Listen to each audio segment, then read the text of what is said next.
ازيكم عاملين ايه؟ هقدم يوميات ملك وليد. النهارده رايحه اخر امتحان. انا في ثالثه اعدادي، فالنهارده اخر امتحان الدراسات. وبعد كده المدرسه بتاعتنا قالت لنا بعد الامتحان عامل لكم حفله عشان اخر يوم بقى وكده. فشوفوا الطقم بتاعي، ايه رايكم؟ الشنطه دي طبعا السداده ورقم الجلوس.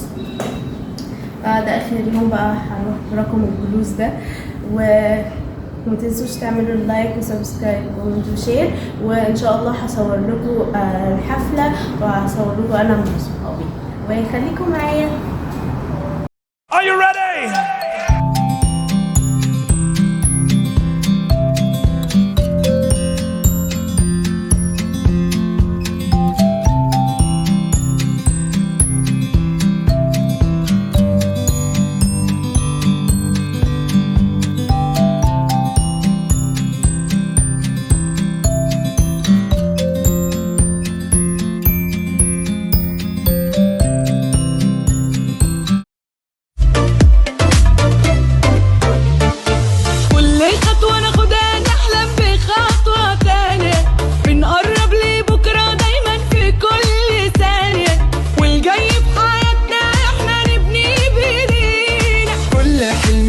بتبقى بدايته فكرة، ناسيين اللي فات ودايما باصين لبكرة، ومفيش حاجة مستحيلة تقدر علينا. الجاي في حياتك انت عارفه ورسمه، ده لكل واحد في حلم مكتوب باسمه.